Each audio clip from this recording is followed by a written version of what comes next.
Podcasti Udhëheqësi Dëshmor, pjesa e 4.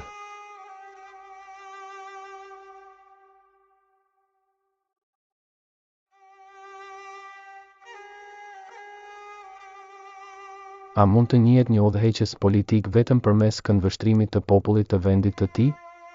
Apo ndonjëherë, për të kuptuar për masat e ndikimit të tij, duhet të drejtohemi rrëfimeve që janë formuar në kryeqytetet e botës, mes politikanëve, diplomatëve dhe udhëheqësve të shteteve? Në këtë episod, duke rikujtuar kujtime, deklarata dhe vlerësime të figurave politike nga lindja në Perëndim, do të hedhim një vështrim mbi imazhin që Ayatollah Seyed Ali Khamenei ka lënë në mendjen dhe kujtesën politike të disa prej udhëheqësve dhe vendimmarrësve ndërkombëtar. Ndonjëherë, një rrëfim nuk përfundon me mbylljen e një episodi. Ndonjëherë, një emër lidhet aq ngushtë me ekuacionet e pushtetit, saqë çdo këndvështrim i ri zbulon një shtresë tjetër kuptimi. Në episodin e kaluar, u përpoqëm të ndryshonim këndvështrimin ton, të dilnim nga brenda jashtë dhe të shihnim se si në Washington dhe Tel Aviv, emri i Ayatollah Khameneit analizohej jo vetëm si ai një udhëheqësi politik, por si një element strategjik në ekuacionet rajonale dhe ndërkombëtare. Pam se si institutet kërkimore, mediat dhe zyrtarët shtetëror, secili me terminologjinë dhe kuadrin e vet analitik, ndërtonin një portret të tij. Një portret që herë mbështetej mbi rivalitetin gjeopolitik dhe herë mbi përplasjen ideologjike. Por ky rrëfim nuk është kufizuar dhe nuk kufizohet vetëm në këto dy kryeqytete. Në anën tjetër të botës, në kryeqytetet e vendeve fqinje të Iranit, në Moskë dhe Pekin, në botën arabe dhe madje edhe në Amerikën Latine, vështrimet ndaj këtij emri nuk kanë qenë të njëjta. Çdo aktor politik, në përputhje me interesat, përvojën historike dhe vendin e tij në rendin ndërkombëtar, ka ofruar një përkufizim të ndryshëm. Për disa, ai është simbol i qëndresës përballë hegemonisë perëndimore, për të tjerë, një aktor kompleks në ekuilibrin rajonal të fuqisë, dhe për një grup tjetër, një figurë me ndikim, pa të cilën nuk mund të kuptohen zhvillimet në lindjen e mesme. Në këtë episod, do ta zgjerojmë këtë rreth. Do të dalim përtej kufive të analizave të mëparshme dhe do të shohim se si politikanë të tjerë të botës, në nivele zyrtare dhe jo zyrtare, e kanë lexuar këtë rol dhe si kanë folur për të. Në vazhdim, do t'i vendosim këto zëra pranë njëri tjetrit, jo për të gjykuar, por për të arritur një kuptim më të thellë të imazhit që është krijuar në arenën ndërkombëtare për udhëheqësin dëshmor të revolucionit islamik, Ayatollah Ali Khamenei. Qëndroni me ne deri në fund të këtij episodi.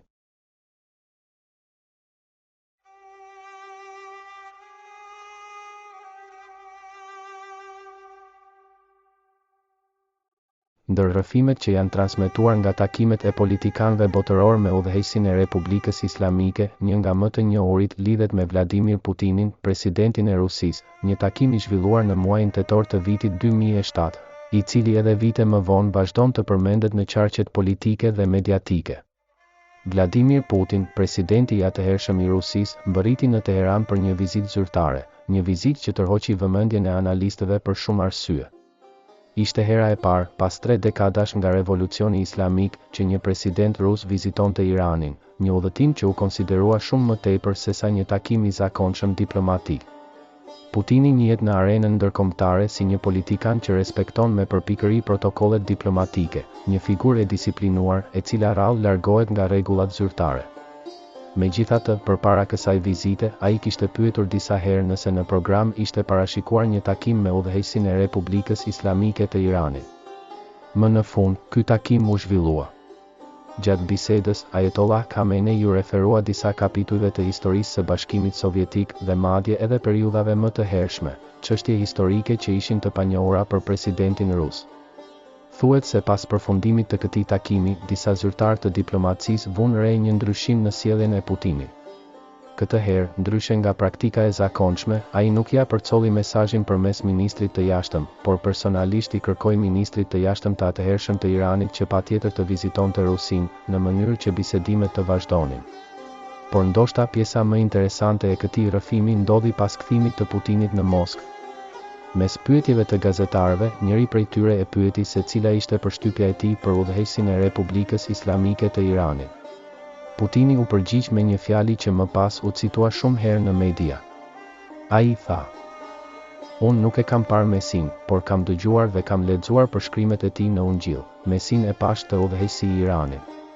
Një fjali e shkurtër, por domethënëse, një fjali që tregon se ndonjëherë, pas dyrëve të mbyllura të diplomacisë, takimet marrin një kuptim që shkon përtej llogaritjeve të zakonshme politike. Dhe ky nuk është i vetmi rrëfim që është përcjell gjatë viteve nga takimet e politikanëve botëror me udhëheqësin e Republikës Islamike. Ndër takimet diplomatike të zhvilluara në Teheran ndër vite, përmendet edhe një rrëfim tjetër, ai i Kofi Annanit, sekretarit të përgjithshëm të atëhershëm të Organizatës së Kombeve të Bashkuara. Gjatë largimit nga Teherani, në pavionin e aeroportit, ai foli për takimin me udhëheqësin e Republikës Islamike dhe kujtoi një përvojë që, sipas fjalëve të tij, kishte qenë ndryshe dhe e papritur. Kofi Annan tregoi se që në rininë e tij kishte studiuar mbi personalitetet karizmatike dhe gjithmonë kishte pyetur veten se si do të reagonte nëse një ditë do të gjendej përballë një figure të tillë. Ai shpjegoi se gjatë viteve në Organizatën e Kombeve të Bashkuara kishte takuar shumë personalitete të shuara botërore, politikanë që secili kishte veçoritë e veta dhe kishte lënë gjurmë tek ai. Sipas tij, figura si Jacques Chirac, Mikhail Gorbachev dhe Helmut Kohl ishin ndër personalitetet që i dukeshin më tërheqëse, politikanë që flisnin hapur dhe nuk hezitonin të shprehnin bindjet e tyre. Por Annan tha se takimi me Ayatollah Khamenein ishte një përvojë krejtësisht ndryshe. Sipas tij, ai pati ndjesinë se ndodhej përballë një personaliteti si askush tjetër që kishte takuar më parë. Ai shtoi se dimensioni shpirtëror i personalitetit të udhëheqësit të Republikës Islamike e kishte tërhequr aq shumë, sa e kishte shtyrë të reflektonte thellë. Annan vazhdoi duke thënë se kishte njohur shumë figura shpirtërore në botë, por shumica e tyre nuk kishin rol në politikë. Sipas tij, ndërthurja e spiritualitetit me kuptimin e thellë të çështjeve politike në një person të vetëm ishte pikërisht ajo që e kishte bërë këtë takim kaq të veçantë. Në fund, ai shtoi se nuk besonte se do ta harronte lehtë këtë takim dhe ndikimin që kishte lënë tek ai.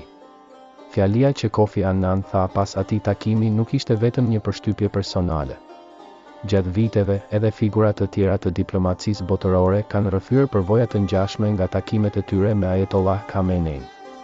Një prej këtyre rrëfimeve lidhet me Javier Pérez de Cuellar, diplomatin peruan që shërbeu si sekretar i përgjithshëm i Organizatës së Kombeve të Bashkuara nga viti 1982 deri në vitin 1991 dhe ishte sekretari i parë i përgjithshëm i kësaj organizate nga Amerika Latine. Ai vizitoi Iranin gjatë viteve të luftës së imponuar dhe gjatë asaj vizite u takua edhe me presidentin e atëhershëm të Iranit, Ayatollah Khamenei, në kohën kur ai mbante detyrën e presidentit të Republikës Islamike. Thuhet se pas këtij takimi, Pérez de Cuellar pyeti me habi se në cilin universitet të shkencave politike ishte diplomuar presidenti i Iranit. Ai kishte thënë: "Unë vetë kam doktoratur në shkencat politike. Kam mbi 30 vjet përvojë në politikë dhe për disa vite kam mbajtur detyrën e sekretarit të përgjithshëm të Organizatës së Kombeve të Bashkuara. Gjatë kësaj kohe jam takuar me shumë president dhe figura politike." Megjithatë, sipas tij, gjatë gjithë kësaj përvoje kishte parë shumë pak personalitete që mund të krahasoheshin me Ayatollah Khamenein për nga zgjuarësia politike dhe aftësia për të kuptuar politikën. Madje ai kishte theksuar se gjatë gjithë karrierës së tij diplomatike nuk kishte parë një politikan me aq mençuri dhe zgjuarësi sa ai.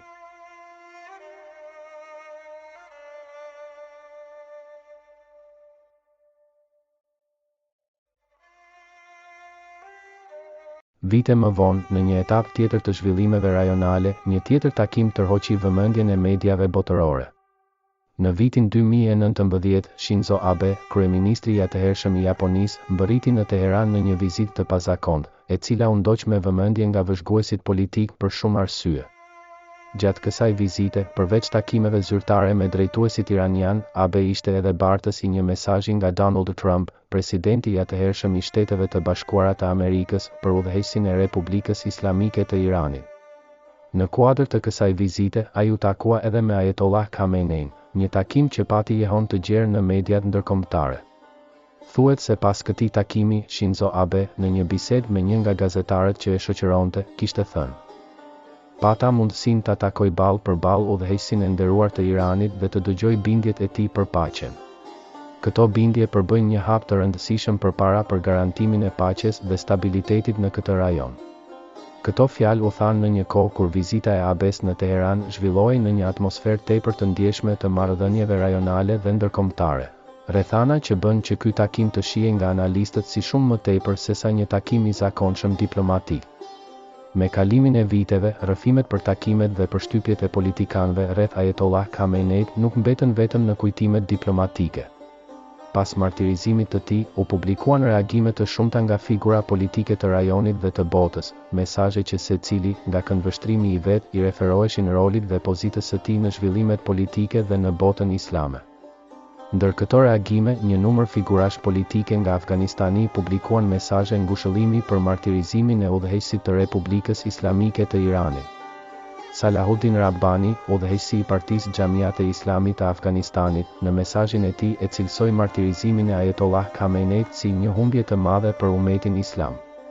Ai shkroi: Martirizimi i udhëheqësit të Republikës Islamike të Iranit, i cili gëzonte një pozitë të veçantë në botën islame, është një humbje e madhe për umetin musliman. Deri në çastin e martirizimit të tij, ai e udhëhoqi Iranin me mençuri dhe u la popullit dhe vendit të tij arritje dhe një trashëgimi të qëndrueshme. Abdullah, ish kryetari i Këshillit të Lartë për Pajtimin Kombëtar të Afganistanit, në një mesazh të veçantë shprehu trishtimin e tij të thellë për këtë lajm. Ai deklaroi: Lajmi për martirizimin e Ayatollah Seyed Ali Khameneit, udhëheqësit të Republikës Islamike të Iranit, si edhe të disa anëtarëve të nderuar të familjes së tij, bashkëpunëtorëve të tij dhe dëshmorëve të tjerë të ngjarjeve të fundit, shkaktoi një pikëllim të thellë. Ai shtoi më tej: Martirizimi i udhëheqësit të Republikës Islamike të Iranit në këtë muaj të bekuar, ndërsa ai ndodhej në rrugën e mbrojtjes së të drejtave legjitime të vendit dhe të ruajtjes së dinjitetit e sovranitetit kombëtar, ja ka shtuar madhështinë këtij sakrifikimi dhe do ta bëjë atë të paharrueshëm në kujtesën historike të popullit iranian. Abdullah theksoi gjithashtu se roli i Ayatollah Khameneit në drejtimin e vendit, në mbrojtjen e interesave kombëtare dhe në theksimin e pavarësisë dhe krenarisë së Iranit, përbën një pjesë të rëndësishme të historisë politike bashkëkohore të këtij vendi. Edhe në veriun fqin të Iranit u publikuan reagime lidhur me këtë ngjarje. Ilham Aliyev, presidenti i Republikës së Azerbajxhanit, në mesazhin e tij, duke ju referuar pozitës politike dhe fetare të Ayatollah Khameneit, tha: Ayatollah Seyed Ali Khamenei për shumë vite luajti një rol të rëndësishëm në fatin e vendit dhe të shoqërisë iraniane dhe ishte një personalitet që gëzonte një vend të veçantë në jetën politike dhe fetare të vendit të tij. Ndarja e tij nga jeta është një humbje e madhe për Iranin. Këto mesazhe ishin vetëm një pjesë e reagimeve që u publikuan nga personalitete politike të rajonit pas njoftimit për martirizimin e udhëheqësit të Republikës Islamike të Iranit. Reagime që tregonin se emri i Ayatollah Khameneit kishte një prani të dukshme jo vetëm në politikën e brendshme të Iranit, por edhe në ekuacionet dhe kujtesën politike të shumë vendeve të rajonit. Gjatë këtij rrëfimi, nga Moska në New York, nga Tokyo në Kabul, u njohëm me zëra që secili përcollën një përvojë ose një përshtypje nga takimet e tyre me Ayatollah Khamenei. Rrëfime për takime dhe biseda diplomatike, për përshtypje personale të politikanëve dhe për mesazhe të dhëna në periudha të ndryshme. Disa prej këtyre rrëfimeve i përkasin viteve kur Ayatollah Khamenei, si presidenti i Iranit, takohej me figura politike botërore, të tjera lidhen me periudhën kur, si udhëheqës i Republikës Islamike të Iranit, ndodhej në qendër të zhvillimeve rajonale. Në çdo periudhë, njerëz nga vende dhe kultura të ndryshme kanë ndarë përvojat dhe përshtypjet e tyre nga këto takime. Është e natyrshme që secila prej këtyre deklaratave të jetë formuar në rrethanat dhe kohën e vet takimet diplomatike. Bisedat politike dhe madje edhe mesazhet e ngushëllimit janë të gjitha pjesë e realitetit historik dhe politik në të cilin janë shprehur. Por kur këto rrëfime vendosen pranë njëri tjetrit, krijohet një pamje më e gjerë mbi mënyrën se si ai është parë nga një pjesë e politikanëve të botës. Në të vërtetë, ajo që dëgjuam nuk ishte thjesht një përmbledhje citimesh, por një përmbledhje përballjesh. Përballje që herë janë zhvilluar në sallat zyrtare të negociatave, herë në takime të shkurtra diplomatike dhe herë në mesazhe të publikuara pas një ngjarjeje të rëndësishme. Ndoshta secili prej këtyre rrëfimeve i marrë më vete, duket vetëm si një fjali apo një kujtim. Por kur bashkohen, ato tregojnë se emri i Ayatollah Khameneit ka qenë i pranishëm ndër vite në bisedat dhe rrëfimet e shumë politikanëve të botës. Janë pikërisht këto rrëfime që na ndihmojnë të kuptojmë se si një emër regjistrohet përtej kufive, në kujtesën politike të vendeve dhe në historinë diplomatike, jo vetëm në dokumentet zyrtare dhe raportet historike, por edhe në fjalët që vazhdojnë të përsëriten edhe pas shumë vitesh, duke mbetur pjesë e rrëfimit të kohës së tyre. Nëse edhe ju keni një mendim, një kritik apo një vërejtje rreth këtij rrëfimi, këtyre këndvështrimeve dhe këtyre citimeve, mund ta ndani me ne përmes faqes së internetit të Irano Radio në adresën iranradio.ir. Gjithashtu, mund të na ndiqni edhe në faqet tona zyrtare në rrjetet sociale dhe të bëheni pjesë e vazhdimit të këtij dialogu. Zëri juaj nuk është vetëm një reagim. Ai mund të bëhet pjesë e vazhdimit të këtij rrëfimi. Ajo që dëgjuat ishte vetëm një përmbledhje e një pjese të këndvështrimeve dhe vlerësimeve që gjatë viteve janë shprehur nga politikanë të botës për Ayatollah Khamenei. Pa dyshim, kjo temë ende ka shumë anë të pathëna. Ky nuk është fundi i rrëfimit. Është vetëm fundi i këtij episodi. Në episodin e ardhshëm, do t'i rikthehemi kësaj teme nga një këndvështrim tjetër dhe do ta ndjekim rrëfimin në shtigje të reja, shtigje që ndoshta do të na ndihmojnë të krijojmë një pamje edhe më të plotë të këtyre vlerësimeve dhe gjykimeve. Deri në episodin e ardhshëm. Me shpresën për një mirëkuptim më të thellë. Me një vështrim më të gjerë. Dhe me bindjen se dialogu mbetet ende një nga rrugët më të ndritura për t'ju afruar së vërtetës.